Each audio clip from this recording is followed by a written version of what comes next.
कक्षा 10वीं गणित अध्याय 1। आज हम पढ़ेंगे वास्तविक संख्याएं। सबसे पहले हम जानते हैं कि आखिर संख्याएं क्या है। संख्याएं दो टाइप की होती है। वास्तविक संख्याएं, जिसमें सभी परिमेय संख्या तथा सभी अपरिमेय संख्या तथा शून्य का सम्मिलित रूप होता है। दूसरी संख्या होती है अवास्तविक संख्या, जिनका कोई महत्व नहीं होता है। अब वास्तविक संख्याएं दो टाइप की होती है, परिमेय संख्या और अपरिमेय संख्या। परिमेय संख्या वे संख्याएं होती है जिन्हें p बटे q के रूप में लिख सकते हैं, जहां p और q पूर्णांक है और q is not equal to 0 है, जैसे 1/2, 2/3 और √25। दूसरा है अपरिमेय संख्या, जिन्हें हम p बटे q के रूप में नहीं लिख सकते, जैसे √2, √5। अब परिमेय संख्या दो टाइप की होती है, भिन्न संख्याएं जिन्हें अंश और हर के रूप में लिखा जा सकता है, जैसे 3/5, 7/10, और दूसरी है पूर्णांक संख्याएं, वे संख्याएं जिनमें धनात्मक व ऋणात्मक संख्याओं के साथ साथ शून्य भी सम्मिलित होता है। पूर्ण संख्या वह संख्या जो शून्य से प्रारंभ होकर अनंत तक जाती है। सबसे छोटी पूर्ण संख्या होती है 0। दूसरी है प्राकृतिक संख्याएं, वे संख्याएं जो 1 से प्रारंभ होकर अनंत तक जाती है। सबसे छोटी प्राकृतिक संख्या 1 होती है। इसके भी 5 प्रकार होते हैं। सम संख्या वे संख्याएं जो 2 से पूर्णतः विभाजित होती है या जिसके अंत में 0, 2, 4, 6, 8 हो। विषम संख्याएं वे संख्याएं जो 2 से विभाज्य नहीं है या जिसके अंत में 1, 3, 5, 7, 11 होता है, वे विषम संख्याएं कहलाती है। भाज्य संख्याएं वे संख्याएं जिनके 2 से अधिक गुणनखंड होते हैं, या कि वे संख्याएं जिनमें एक और स्वयं के अलावा किसी और नंबर से भी भाग चला जाता है। अभाज्य संख्याएं वे संख्याएं जिनके केवल 2 गुणनखंड होते हैं, मतलब कि वे संख्याएं जिसमें केवल एक और स्वयं का भाग जाता है, वो अभाज्य संख्याएं कहलाती है। अब सहअभाज्य संख्याएं वे संख्याएं जिनका HCF 1 होता है, मतलब जैसे 2 और 3, और ये दोनों एक ही नंबर से डिवाइड नहीं हो सकते। इतना बेसिक पढ़ने के बाद हम अपना अगला टॉपिक शुरू करते हैं। तो अब हम शुरू करते हैं एलसीएम से। बुक के क्वेश्चन के हिसाब से हम पहले उदाहरण के हिसाब से समझते हैं कि A140 का एलसीएम कैसे निकाल सकते हैं हम।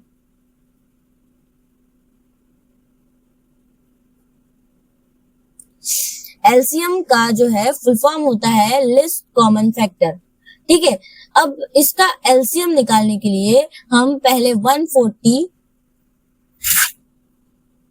को अभाज्य गुणनखंड विधि से हल करेंगे। अब इसके लास्ट में है 0, तो 0 है तो इसको 2 से डिवाइड करा सकते हैं। 72 से जाएगा क्योंकि इसके लास्ट में 0 है और लास्ट में 0 है, तो ये 35 बार में जाएगा। अब 35 जो है इसका लास्ट नंबर है 5, जो 2 से डिवाइड नहीं हो सकता, इसलिए 3 से भी नहीं होगा। अब 4 से भी नहीं होगा, क्योंकि 4 से तो हम कर भी नहीं सकते, क्योंकि हम जो है अभाज्य गुणनखंड बना रहे हैं, तो 5 से डिवाइड करेंगे। 5 7 जा 35। अब 7 जो है वो सिर्फ खुद से डिवाइड होता है, तो 7 1 जा 7। अब इसके अभाज्य गुणनखंड होंगे 2 × 2 × 5 × 7। ठीक है, अब अगर ये तो है, ये अभाज्य गुणनखंड है, लेकिन अगर एलसीएम निकालना है तो उसके लिए 2 नंबर्स होते हैं। तो मान लो कि पहला जो नंबर है वो 140, दूसरा 156। अब इन दोनों का हमको एलसीएम निकालना है, तो 140 और 156 का अलग अलग एलसीएम लेंगे, मतलब अभाज्य गुणनखंड करेंगे। और इसकी एक और विधि ये भी होती है कि दोनों को साथ में लेते हैं, उसके बाद पहले एलसीएम निकालते हैं, फिर एचसीएफ निकालते हैं, लेकिन इस विधि से हम दोनों साथ में निकाल सकते हैं। तो लास्ट में 0 है तो 2 से जाएगा 70 बार में। उसके बाद इसके लास्ट में भी 0 है, तो ये भी 2 से डिवाइड होगा 35 बार में। उसके बाद इसके लास्ट में कोई ऐसी संख्या नहीं है जो 2 से डिवाइड होती है, तो 3 और 5 का जो एडिशन है वो होता है 8, तो 8 भी 3 से डिवाइड नहीं होता। तो अब हम 5 से ट्राई करते हैं। 5 से तो लास्ट नंबर है 5, तो ये 5 से डिवाइड हो जाएगा। 5 7 जा 35। अब 7 जो है वो 7 से डिवाइड हो सकता है, 7 1 जा 7। अब 156 के लास्ट नंबर है 6, तो ये 2 से डिवाइड हो सकता है, 2 7 जा 14, देन 2 8 जा 16। अब इसका भी लास्ट नंबर 8 है, तो ये अगेन 2 से डिवाइड हो सकता है, 2 3 जा 6, 2 9 जा 18। अब ये 2 से डिवाइड नहीं होगा क्योंकि इसका लास्ट नंबर है 9, तो हम 3 से ट्राई करेंगे। 3 से डिवाइड होने के लिए दोनों नंबर्स को ऐड करके उसके बाद हम 3 से डिवाइड करके देखेंगे। अगर डिवाइड होता है तो वो पूरा नंबर 3 से डिवाइड होगा। 3 से तो 3 1 जा 3, 3 3 जा 9। अब 13 एक अभाज्य संख्या है, तो ये अपने अलावा किसी और से डिवाइड नहीं होगा। अब हम इसको लिख लेते हैं, 140 is equal to 2 into 2 into 5 into 7, 156, 2 into 2 into 3 into 13। अब एक रूल होता है कि अगर हम एलसीएम ज्ञात कर रहे हैं तो एलसीएम के लिए जो दोनों नंबर्स के गुणनखंड होते हैं उनमें से जो सिमिलर नंबर्स होते हैं, सिमिलर नंबर्स की सबसे बड़ी वाली घात को लिखते हैं। उसके बाद अगर दोनों घातें सेम है तो दोनों में से कोई एक लिखेंगे और बाकी जितने भी बचे हुए नंबर है उनका भी डिवाइड होता है, तो हम डिवाइड कर लेते हैं। डिवाइड करेंगे तो आएगा 2 2 जा 4 और 4 5 जा 20, 27 जा 140, देन 13 3 जा 39। अब इसका डिवाइड करेंगे तो आएगा 5460। तो ये हो गया हमारा एलसीएम। ठीक है, अब एलसीएम के बाद हम एचसीएफ निकालेंगे। तो हम जो साथ में करते हैं उससे सिर्फ एलसीएम निकाल सकते हैं, लेकिन इससे एचसीएफ भी निकाल सकते हैं। एचसीएफ के लिए रूल होता है कि जो दोनों में है उसकी सबसे छोटी घात लेते हैं, और अगर दोनों में वो घात सेम है तो दोनों में से कोई एक लेंगे। ठीक है, अब 2 का स्क्वायर और बाकी कोई नंबर सिमिलर नहीं है तो बस इतना ही चाहिए हमें, 2 इंटू 2, क्योंकि इसके ऊपर 2 की पावर है, 2 2 जा 4, तो इसका एचसीएफ हो जाएगा 4।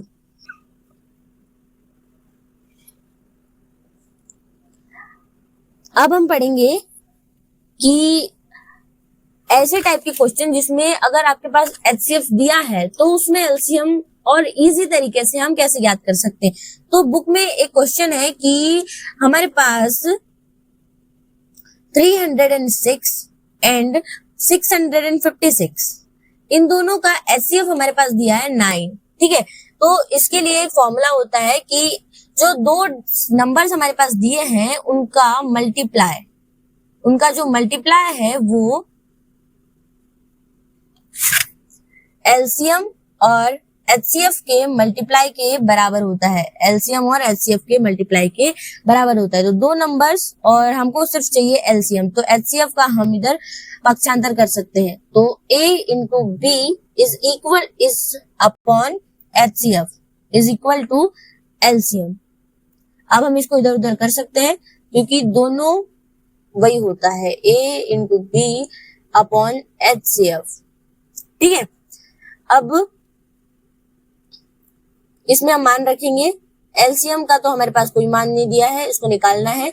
ए का मान है 306 और बी का है 656। हमारे पास एचसीएफ दिया है 9 से हम 657 को काट सकते हैं 73 बार में। अब LCM is equal to 306 into 73, 306 into 73, इसका मल्टीप्लाई होगा 22,338। तो इस टाइप से हम एलसीएम निकाल सकते हैं बिना अभाज्य गुणनखंड किए। अब इसके बाद हम पढ़ेंगे कि इसके बाद नेक्स्ट हमारा टॉपिक है कि अगर कोई संख्या दी है और उसके ऊपर किसी नंबर की पावर है, मतलब किसी भी नंबर की अगर हम पावर लगाते हैं तो क्या वो 0 पर समाप्त हो सकती है। तो इसके लिए एक एग्जांपल हमारी बुक में दिया है कि अगर कोई नंबर है, मान लो 6 है, उसके ऊपर n की पावर है, n की पावर है मतलब कि उसके n की जगह पर हम कोई भी नंबर लेंगे तो क्या कोई भी नंबर, कोई एक भी नंबर ऐसा है जिसको उसको मतलब n के बराबर रखने पर जीरो आएगा, इकाई का अंक। तो इसके लिए हमारे पास एक फॉर्मूला होता है, एक नियम होता है कि अगर कोई नंबर जीरो पर समाप्त होना चाहता है, अगर कोई नंबर जीरो पर समाप्त होना चाहता है तो उसके अभाज्य गुणनखंड में कम से कम एक बार 2 पर m की पावर इंटू 5 पर n की पावर आना अनिवार्य है। तो सबसे पहले जो नंबर हमारे पास दिया हुआ है उसका अभाज्य गुणनखंड करेंगे। तो 6 का होगा 2 3 जा 6, 3 1 जा 3, 6 इज इक्वल टू 2 इंटू 3। तो जो 6 है वो कभी भी उसके ऊपर किसी भी नंबर की पावर अगर हम लिखते हैं तो वो कभी भी शून्य पर समाप्त नहीं होगा, क्योंकि उसके अभाज्य गुणनखंड में 2 इंटू 3 आ रहा है, ना कि 2 इंटू 5। नेक्स्ट हम पढ़ेंगे कि हम ये जानते हैं कि जो √2, √3, √4, √5 ये जो नंबर्स होते हैं ये सभी अपरिमेय संख्या है। लेकिन हमें ये सिद्ध करना है एग्जाम में कि जो √2, √3, √4 ये जो भी नंबर है इस टाइप का वो एक अपरिमेय संख्या है। तो इसके लिए मान लेते हैं हमको कि √3 को हमें अपरिमेय सिद्ध करना है। तो सबसे पहले इसको हम विरोधाभास विधि से हल करेंगे। तो सबसे पहले हम जो √3 है उसको एक परिमेय संख्या मानेंगे, मतलब जो संख्या में जो प्रश्न में दिया है उसके अपोजिट हमको मानना है, इसीलिए इस विधि को विरोधाभास कहते हैं। अब √2 एक परिमेय संख्या है मान लेते हैं। अब √2 एक परिमेय संख्या है तो हम जानते हैं कि जो √2 है कोई भी परिमेय संख्या है उसको हम p बटे q के रूप में लिख सकते हैं। अब इसको p बटे q के रूप में लिखेंगे तो p बटे q के रूप में लिखेंगे तो p और q पूर्णांक है और q जो है वो 0 के बराबर नहीं है और p और q सह अभाज्य है। हम ये ऐड करेंगे यहाँ पे, ठीक है, क्योंकि इसी जो लाइन पर ये पूरा मैथ्स बनने वाला है। अब यहाँ वो लिख सकते थे हम जो मैंने अभी भी बताया है। उसके बाद हम यहाँ तिर्यक गुना करेंगे, इसके बटे में कुछ नहीं है तो 1 है। तिर्यक गुना करेंगे तो जो p का मल्टीप्लाई 1 से करेंगे तो p आएगा। अब q का मल्टीप्लाई √3 से करेंगे तो q इंटू √3, क्योंकि जो दोनों जो नंबर्स हैं वो अलग अलग हैं तो दोनों का मल्टीप्लाई हम नहीं कर सकते, तो उसको साथ में लिख देंगे बस। तो साथ में लिखने का मतलब है कि उन दोनों के बीच में मल्टीप्लाई है। अब मल्टीप्लाई है तो अब इसके साथ में क्या है पता है, इसके साथ में है रूट, ठीक है। तो रूट को हटाने के लिए हम इसके ऊपर मतलब दोनों पक्षों का वर्ग करेंगे। अब दोनों पक्षों का वर्ग करेंगे तो वर्ग से वर्गमूल कट जाता है, ये हम जानते हैं। तो वर्ग से वर्गमूल काटने के लिए, वर्गमूल को हटाने के लिए हम दोनों पक्षों का वर्ग करेंगे। दोनों पक्षों का वर्ग करेंगे तो p² is equal to q into 3 का स्क्वायर होल स्क्वायर, क्योंकि दोनों का स्क्वायर करना है हमको, दोनों पक्ष का, तो वो दोनों एक ही पद है तो दोनों का स्क्वायर हमको करना पड़ेगा। अब दोनों का स्क्वायर हमको करना पड़ेगा तो p का स्क्वायर करेंगे तो p का स्क्वायर ही आएगा, p का स्क्वायर करेंगे तो p का स्क्वायर ही आएगा। और √3 q का स्क्वायर करेंगे तो स्क्वायर से जो है रूट कट जाएगा। अब p² इज इक्वल टू 3 पे अंडर था, अंडर रूट से 2 कट गया, लेकिन q पर भी तो रूट था ना, तो q पर भी जो है 2 की पावर थी तो q पर 2 की पावर रहेगी, ठीक है। अब एक नियम होता है कि जो 3 है अगर इस कंडीशन में है कि a is equal to a मान लेते हैं p² को, तो b q अगर इस कंडीशन में है तो b जो है वो a को डिवाइड करेगा, तो 3 जो है वो p² को भी डिवाइड करेगा। अब इसी चैप्टर में एक प्रमेय है कि अगर कोई नंबर किसी संख्या के वर्ग को डिवाइड करता है तो वो उस संख्या को भी डिवाइड करेगा, ठीक है।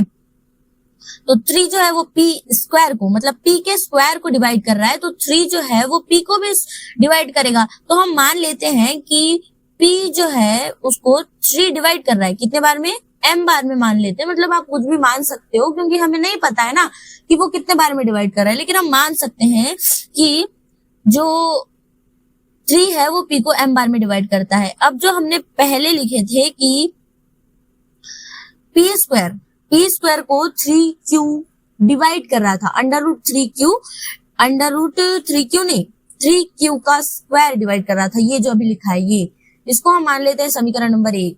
अब 3 को p को स्क्वायर, तो इसी समीकरण में हम ये वाला मान रखेंगे। p का मान हमारे पास 3m आया है, तो 3m को हम p के बदले रखेंगे। तो अब इसका आगे हल करेंगे। अब इसको 9, ये 3 है, 3m का स्क्वायर, तो 9m का स्क्वायर हो जाएगा। अब 3q का स्क्वायर, अब बीच में इक्वल टू है तो ये डिवाइड हो सकता है क्योंकि एक ही कंडीशन में, तो 3 3 जा 9। अब 3m का square is equal to q का स्क्वायर। अब इसको उल्टा करके लिख सकते हैं हम, तो q का square is equal to 3m का स्क्वायर। आप चाहो तो नहीं भी लिख सकते हो, पर समझाने के लिए कि उसी कंडीशन में वो आ जाए,